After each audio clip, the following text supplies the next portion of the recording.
Hey guys, it's Kirby the Bookish Nurse and welcome back to my channel. Today I'm going to do a quick little video about the things that I read during SummerWeen.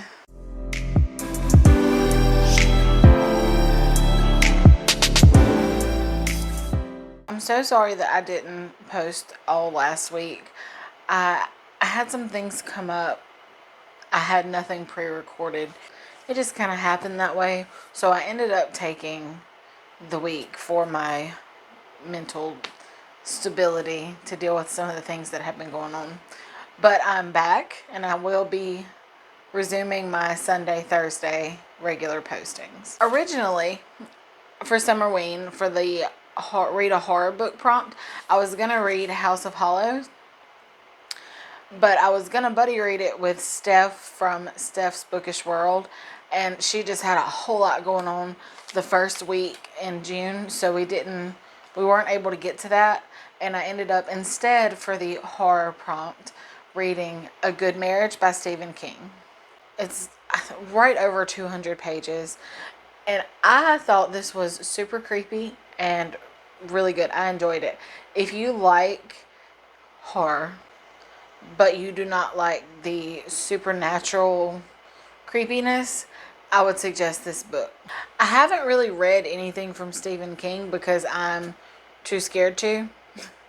So this was really my first complete experience with Stephen King, and it was really good. We follow a woman who is in a marriage that is extremely mundane. Like when I say mundane, like everything is just clockwork. Her husband works out of town and he calls every single day on the dot, 7:30. He has the certain dad jokes that he says over and over. And it's just, they have kids, they have a life that they've built for 27 years.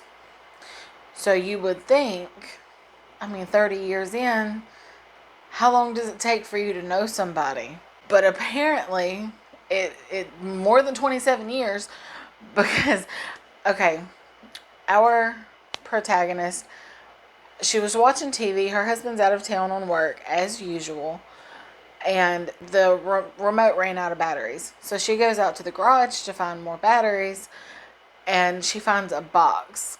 She really didn't want to go into it because when she first opened it, it had like a bondage adult magazine, and she was like, "Oh, that's gross." Okay, she is extremely mundane, but this was kind of an extreme magazine.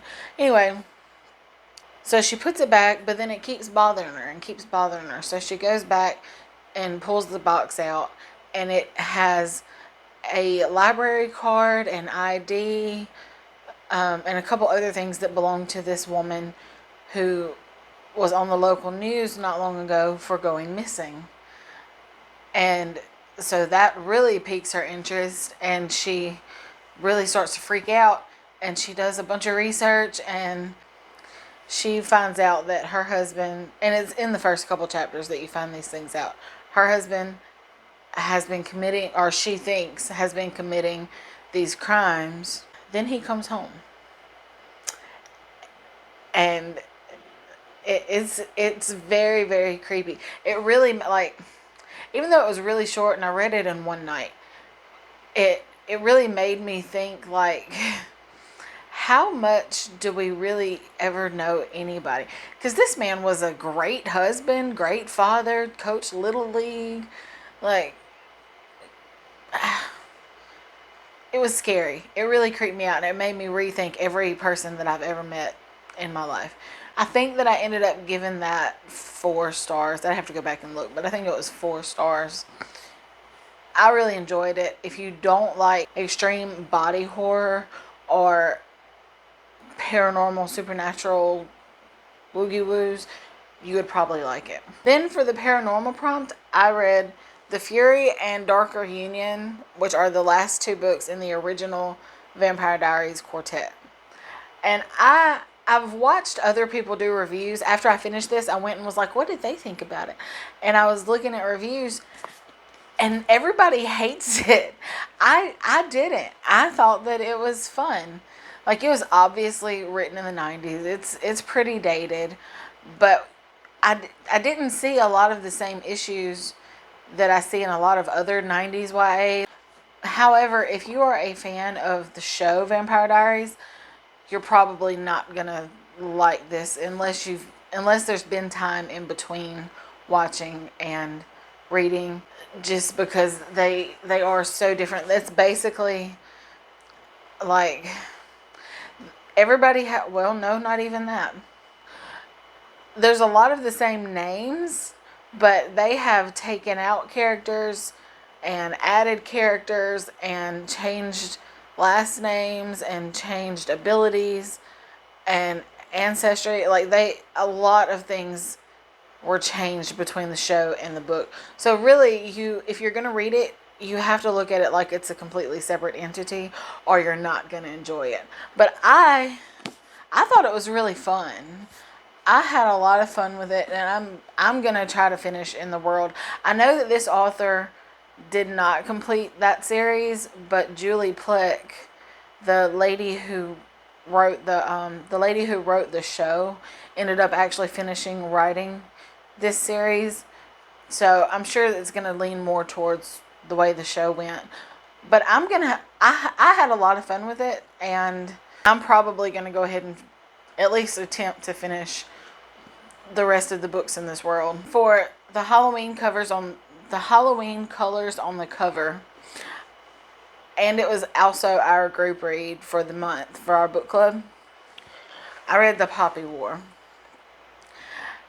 This book hit me in ways that I did not expect it to, and I know a lot of people in our group had differing opinions on different things that happened in the book. This was not, I mean, it's kind of small. Well, no, it's not. I'm lying. Like 520-ish pages. It looks small, though. But that was probably one of the heaviest books that I think that I've read in a long time. In order to cover everything appropriately, I really need to do a dedicated review for it. But it was sad. Like, the whole the whole book really, but the second half of the book was extremely graphic about the atrocities of war. It was brutal. But I never felt like the author crossed a line into, I'm writing this and I'm saying this for shock value. I feel like she was able to describe these great atrocities that happened to people. And from what I understand, they are things that happened in real life. And they are still probably things that happen during war times. Because we've become more civilized, but we're still animals. And there were several lines that just, God, I'm really going to have to do a dedicated review in order to really articulate well how impactful that book was. I'm almost afraid to read the second book because of how strongly I was hit by some of the things in the first book. So I'm going to read the second one. I've heard that it just keeps getting better and better, but I'm gonna take a little bit in between and probably read something very not that in between, so that I don't just get bogged down in horrificness. So, but just know that if you do decide to pick up The Poppy War, go ahead and buy yourself a neck brace, because the first part, it's divided into 3 parts, and the first part, you read it and you go, oh, that was sad. Okay. But then she goes off to this school to train to be part of the military. She goes off to this military, like, boarding school type thing, and it's almost Harry Potter-esque. Like, there's drama and there's a little bit of bullying and there's different things, but it's things that you would expect to see at a school. especially at a school for privileged elite butthole children. And you're just kind of along for the ride. It's fine. Everything's fine. And then the second part hits and you're just like, what?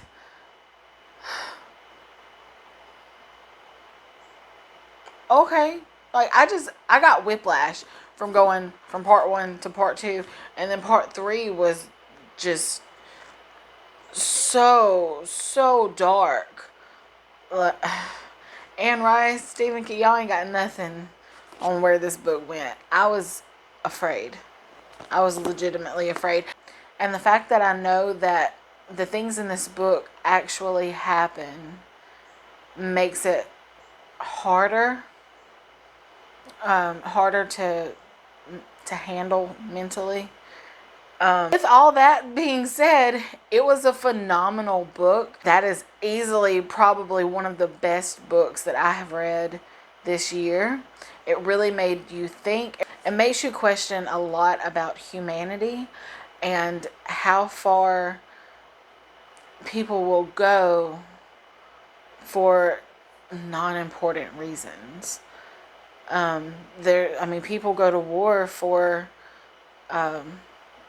opposing religions, for having different skin colors, for having different languages, for having different belief systems, cultures. People will go to war and commit these ungodly acts because they disagree with someone. I tell y'all what, I'm going to have to write it out and really gather my thoughts and get some quotes together, do a dedicated review just for this book. I'm going to have to actually prepare for that review so that it makes more sense and so that it will hopefully do the book justice. Because me rambling about it is not good enough for what she was able to do with these words. During my week of SummerWeen, those were the 4 books that I was able to get read. I really enjoyed all of them. I really didn't have any duds this week, so that was good. I also got a little bit further into Nimona. I don't have it in here. It's in my bedroom because I read it right before I go to bed because I don't want to read the Poppy War right before I go to sleep because I will have bad dreams. And that's been really fun too. I can give y'all an update on that next time if I'm able to finish it. Get down in the comments and let me know how y'all SummerWeen went.